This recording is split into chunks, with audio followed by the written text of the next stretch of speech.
A new woe for South African parents and schools as vaping has become an alarming trend among learners. Vaping refers to inhaling the vapors of e-cigarettes. Originally, vaping was seen as the safer alternative to smoking.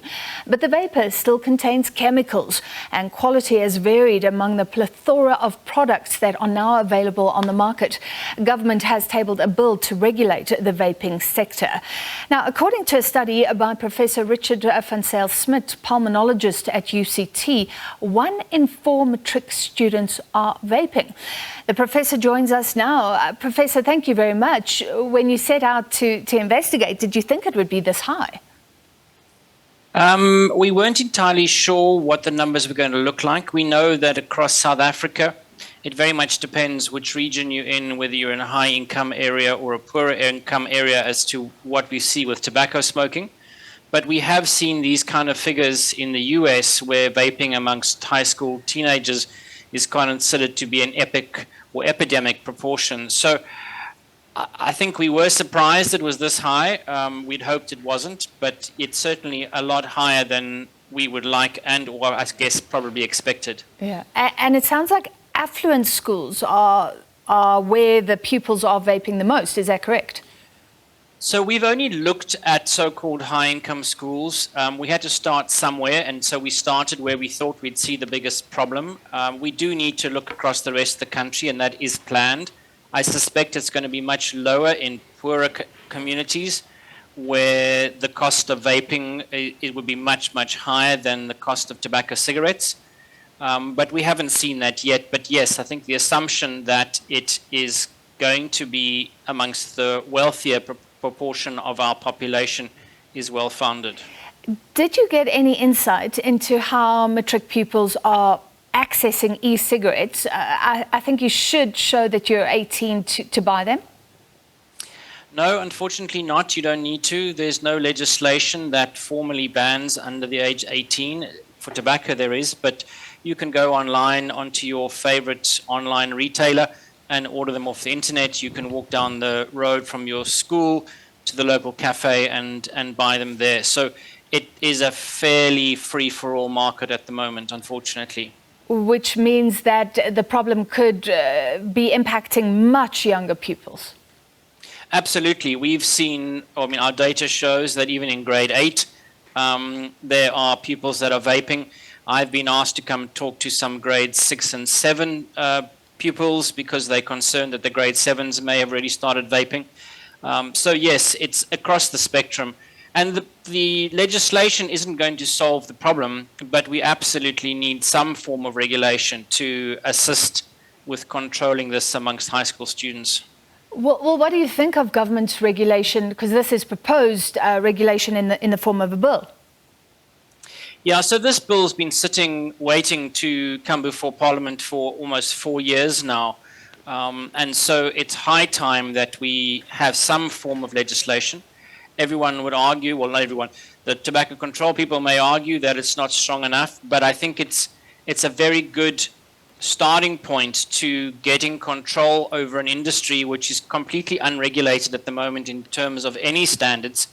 And particularly the ability to advertise and entice minors and promote it to a sector that are particularly vulnerable to the effects of nicotine and nicotine addiction.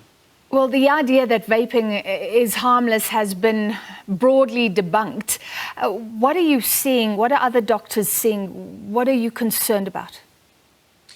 So I think the issues around vaping need to be separated out from the adults from the adolescent high schoolers. So in the adults, those that are smoking tobacco, there is an argument that it is safer than tobacco and should be allowed. That's a completely separate issue to providing high school learners who have got developing brains that are particularly sensitive to mind-altering drugs and particularly sensitive to nicotine. And the concern here amongst these high school learners is of the negative impacts of nicotine, particularly on neurocognitive functioning, brain development, ability to study and learn, as well as obviously the issues of the other chemicals and toxins in vaping devices that are now being used by young people whose lungs are still developing as well. Yeah.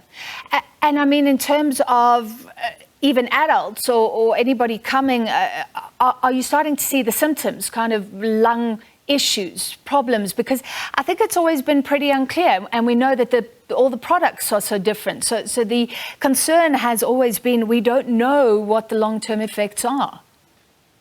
So we still don't know what the long-term effects are because we haven't had the long-term as yet.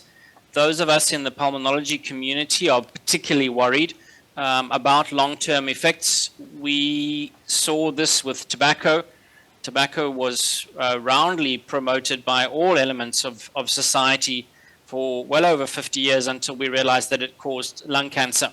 And then we couldn't reverse that. And so I think there are many of us taking a stance that vaping as a habit that you're starting really has got no value with potentially significant long-term side effects.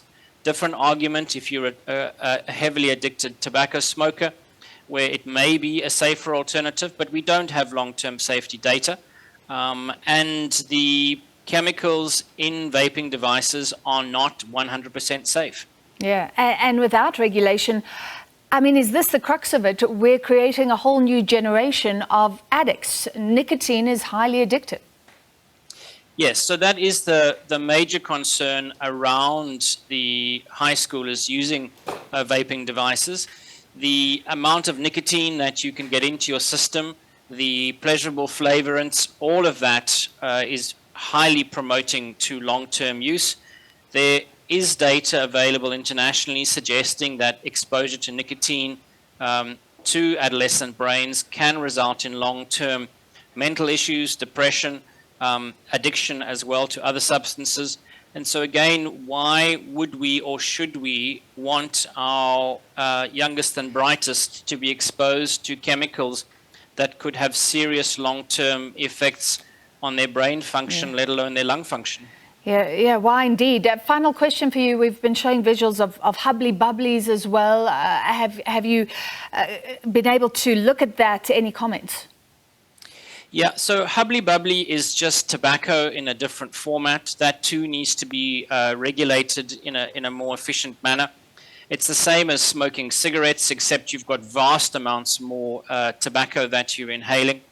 It's also quite popular amongst school students, particularly popular amongst university students in certain sectors. Carries all the dangers of tobacco smoking.